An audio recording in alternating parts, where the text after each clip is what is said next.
with me.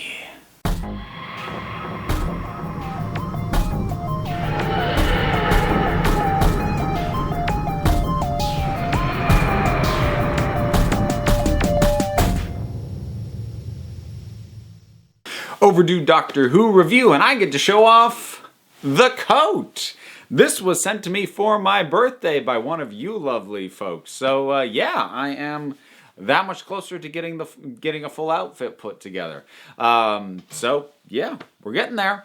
So let's get the promo in there because this is a sponsored video. This is brought to you by Radio vs. the Martians, the McLaughlin group for nerds. It's a podcast, which means it's free. You don't have to spend a single penny, but you go to radioversusthemartians.com or you look them up on your podcast listening app of choice, and you get to hear Mike Gillis and Casey Dorn talk about all sorts of wonderful, awesome, geeky, nerdy stuff. They butt heads sometimes. They meld minds. Sometimes they're on the same page. Sometimes they're not. Sometimes they're talking about Star Wars. Sometimes they're talking about Batman. Sometimes they're talking about Arnold Schwarzenegger and going through every single one of his movies that he ever made on Podcast La Vista, baby, as part of the Radio vs. the Martians feed. Check them out. They're sponsoring this video, and it's good stuff. In any case, time to talk about 42 from Series 3. So, the last few stories that I've covered have been a little bit rough. The Dalek two-parter, Lazarus experiment. So, now we have 42. Is this a full recovery? Is this a back to the show at its best? Not quite. It's better than the last two, though. My memory of this episode in general was that it was just kind of there and kind of bland. And going back to it, I was largely trying to figure out if maybe I'd short-sold it and it was better than I remember it being. And B, trying to sort out whether, if it is what I remember it and just kind of middling, whether that's because it's overall just white noise bland, or is it basically good things and bad things balancing out to a neutral? And it's basically that. So there are some surprisingly good parts of this. Stuff that I'd forgot. Like, one of the few things that is really good is something that had stuck with me, but there is a little bit more than that going on here. So this is the episode where the Doctor and Martha show up on a ship that is hurtling towards a sun and is going to crash into that sun in 42 minutes, which is where we get the title from. The title might also possibly be a very kind of weak Hitchhiker's Guide to the Galaxy reference, given that Douglas Adams did used to write for Doctor Who back in the day. So it's rushing around the ship, trying to get things back in order, trying to get it booted up and away, but there's also something else going on as something appears to have taken over one of the members of the crew, and he begins to burn people alive just by looking at them. So now we've got a monster, we've got a time limit. How is it? It's doing too many things at once. This is a mashup of several ideas that did not need to be put into the same story, and they don't complement each other. They're not benefiting each other. So, narratively speaking, they're the two stories that don't quite marry well. There is the story of a ship falling in real time, because that's how long is left in the episode at the time that happens, falling in real time in 42 minutes into the sun, that they've got to get the mechanics working, that honestly, that could have been your entire show. Where they're fighting the clock. They could totally get the ship up and running if they had the time. Do they? Can they? That is enough. That is more than enough to base your episode around. And just the looming threat of crashing into the sun is plenty of threat. And in that case, the real-time gimmick and the countdown serves a purpose. Unfortunately, it has to share space with a Monster of the Week, which doesn't benefit from the real-time gimmick. And in fact, in some ways, actively undermines it, because until the episode blatantly reminds you, oh yeah, they're going to crash into the sun, you forget that the ticking clock is a thing because this monster is wandering around. And like I said, they don't inherently complement each other. Like, the situation was dire enough. I feel like what happened was, and this one's written by Chris Chibnall, by the by, I feel like they couldn't figure out any way to have things keep getting worse other than to throw in a monster. And I think it suffers in some ways from the same issues that Father's Day does, which is the scenario's threatening enough, adding a monster didn't help. That having been said, the monster they added is not bad, certainly conceptually. However, it feels very much like it's ripping off The Empty Child from The Empty Child and the Doctor Dances. So instead of a small child in a gas mask saying, "Are you my mummy?" we have a fully grown man in a red helmet going, "Burn with me." And similarly, we also have, that the infection is spreadable and he can turn other people into what he is. So it really feels like it's ripping off The Empty Child, but the thing is, part of why The Empty Child was so unsettling is because it gave this read as a small child, but because you couldn't see its face and there was this absolute contrast between what looks like it should be innocent, but it's dangerous. Whereas, it's just a dude lumbering around in this helmet thing. It's not unsettling. It can be intimidating. I'm not sure that it is, but it could be, but it's not unsettling, which is what The Empty Child was. And that contrast being one that I can't get away from doesn't do the thing any favors. There's also some of the other things that they've added into, again, all you need is just trying to fix the ship.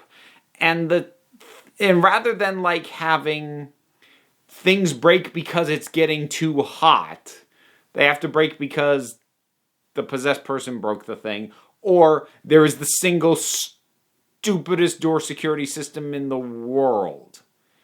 I know they try and hand wave this away in that they set up the security system while drunk. But, why would a system even be calibrated in such a way that you could even set this up in the first place? That there's a bajillion doors between them and the auxiliary engine, which, is the kind of thing you need access to. That's why it's there. And the only way through is to answer weird questions that are either about certain individuals who, in an emergency, may in fact be incapacitated, or weird pub quiz type questions.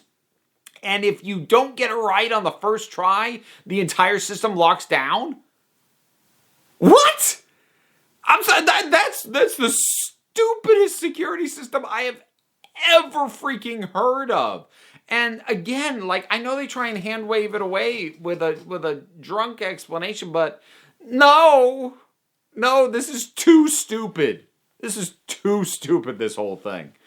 And so mostly what I've been doing up to this point is complaining. So what is good? Well, there is undoubtedly the single best moment of the whole thing, which is Martha and another crew member get stuck in an escape pod that gets jettisoned, and it gets jettisoned in the direction of the sun. So now she's going to hit that sun before the rest of the ship does.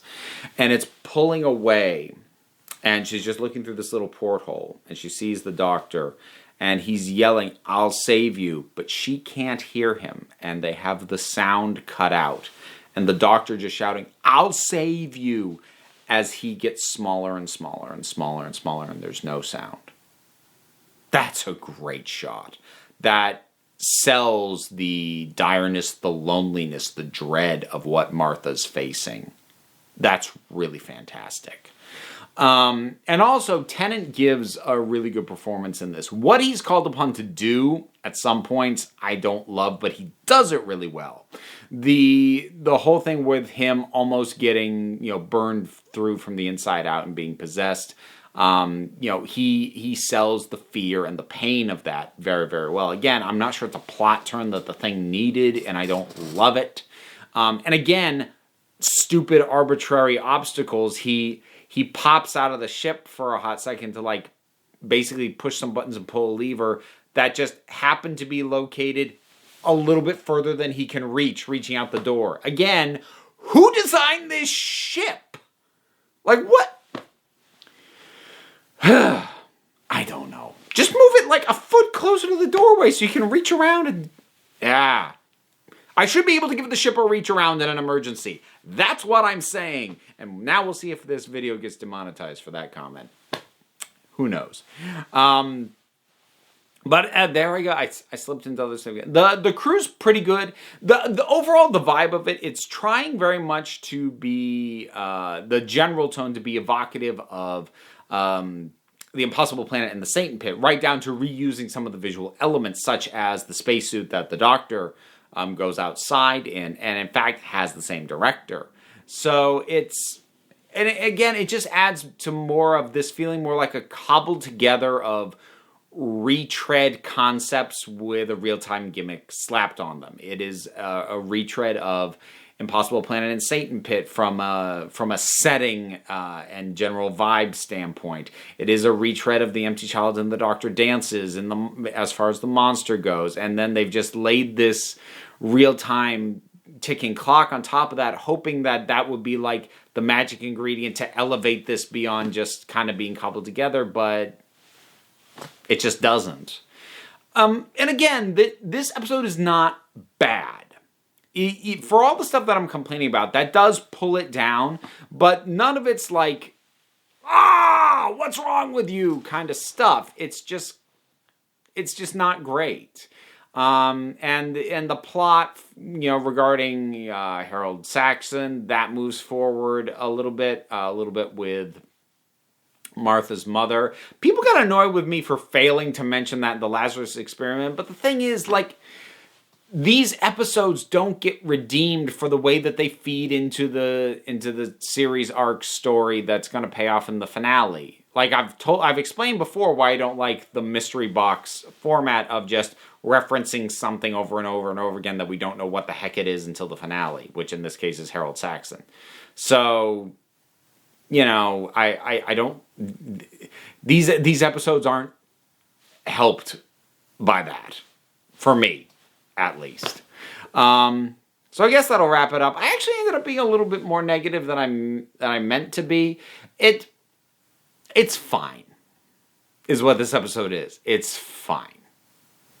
And I have a suspicion I'm going to see a litany of comments telling me how they really like it and whatever, which is also fine. So whatever your thoughts on 42 are, drop something down in the comments. Let's talk about a whole bunch of stuff to do. Buttons and links and Patreon and links to other stuff that I do, social media, blah, blah, blah, merch, etc.